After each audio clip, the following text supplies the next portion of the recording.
Greetings, we are Team 4. Myself, Aqua, Lakia, Amy, Shane, and Elena. We will be presenting on pain devices used in the pain management industry.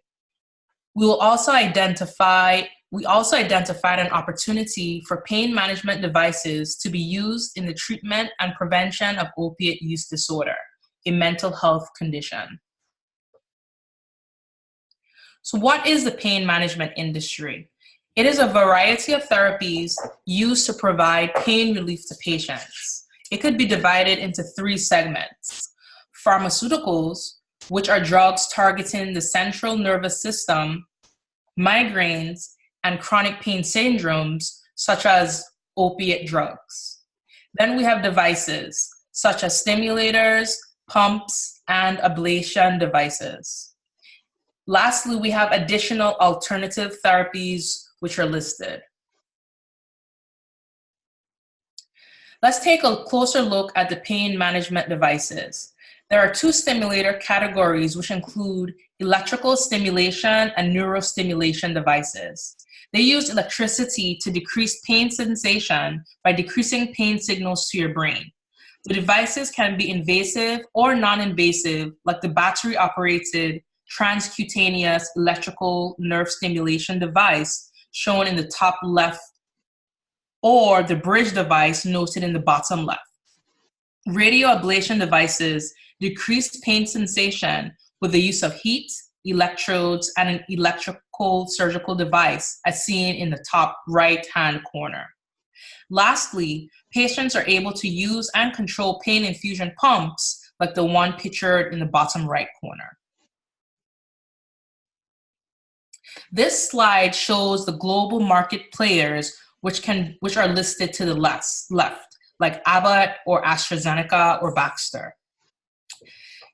On the right-hand side, we see stimulator market players. We need to note that these companies employ competitive market strategies which lead to rivalry. For instance, in 2016, Medtronic reorganized its restorative therapies group, which includes pain therapies as part of its efforts to stem its losses. Part of the revamp included a new stimulator, which appears to be helping Medtronic's pain therapy business return to growth. Pain management has a global market for which North America has the largest market share, with growing markets in Asia Pacific, Eastern Europe, Middle East, and Latin America. In the US, about 50 million adults suffer from chronic pain, most with advancing age.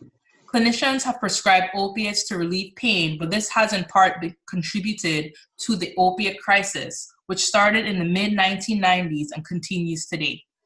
Medical devices which target pain may decrease the risk of patients developing opiate use disorder or treat patients suffering from opiate withdrawal symptoms. Now I'll turn it over to Amy. Thank you. About market size, which we've divided into 2 separate subcategories. The first we'll talk about is pain management. And as you can see on the slide listed here, the total global market for pain management is $36 billion in 2017 and is projected to grow to $52 billion by 2022. Of that, medical devices for pain management make up approximately $3.7 billion and $4.4 billion of that market, respectively. For opioid addiction treatment, as you can see in the slide listed, the majority of patients that use opioids and are under treatment, as opposed to cocaine abuse, which only results in a small percentage of that category. The global treatment market for drug abuse is a little over $3 billion with a strong projected CAGR until 2021. The NIH and the National Institute on Drug Abuse reports that in the US, over $600 billion is spent yearly on opioid addiction, and $79 billion of that is related to opioid addiction following surgery. Now we'll transition to market segmentation. We focused on 3 different areas. The first is type of device. The second is the application, which we've subdivided into pain management and drug abuse and addiction, and then geography, which we've also subdivided into pain management, drug abuse, and addiction. So the market segmentation for types are listed below, which my colleague discussed and showed the pictures of earlier. And as you can see, the majority of these devices are projected to grow substantially until 2022. And the majority of those are in the neurostimulation market. For the market segmentation of application, on the left we have pain management. And as you can see, the majority of patients that receive pain management are for surgical pain management. Nearly a quarter of those patients, nearly a quarter of that will be used for postoperative pain. On the right, we have drug abuse and addiction, with over 80% of the projected drug addiction treatment for opioid abuse. And in 2015, between 21 and 29% of patients that were prescribed opioid for pain management ended up abusing them. These are some pretty striking numbers when you look at the use of pain management, and which ultimately leads to addiction. For market segmentation of geography, again, it's subdivided into pain management and then drug abuse and addiction. On the left, we can see that pain management is roughly 50% of projected pain management will be used in North America. And for drug abuse and addiction, over 53% of a projected drug abuse treatment will also be in North America. Here we list the major key stakeholders in the pain management device industry.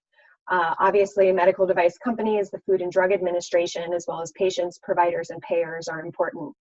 And I'll turn it over to my colleague, Lakia, who will talk about and expand on these key stakeholders, as well as the market and non-market forces involved in this industry. Thank you. There are several non-market forces that impact the addiction and pain management segment of the medical device industry. In 2017, President Trump declared the opioid crisis a national emergency, and then a year later introduced the SUPPORT Act to outline how the opioid epidemic would be addressed. The plan included safer prescription plans, $6 billion in additional funding, and expanded treatment options for addicts. Another non-market force are the limitations of the pharmaceutical industry.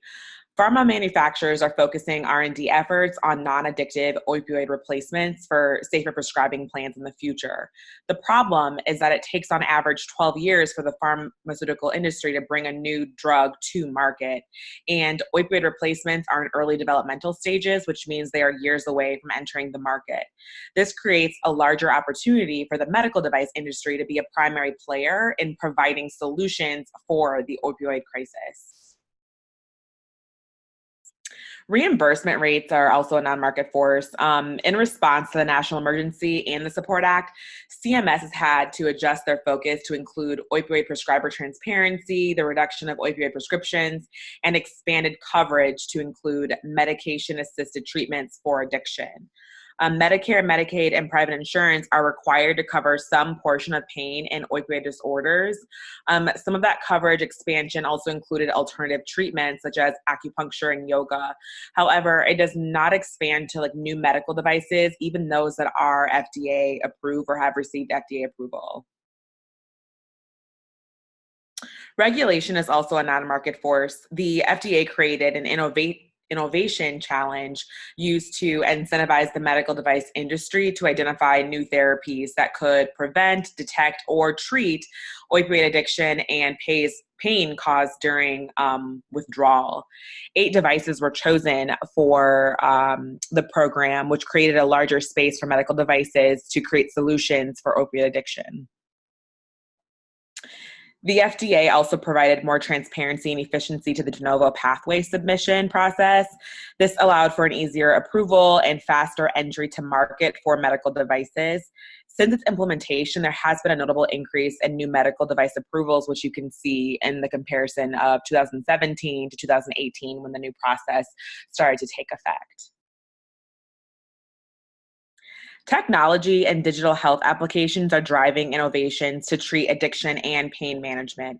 But this is also a trend found in other medical device segments and throughout the market and throughout healthcare in general.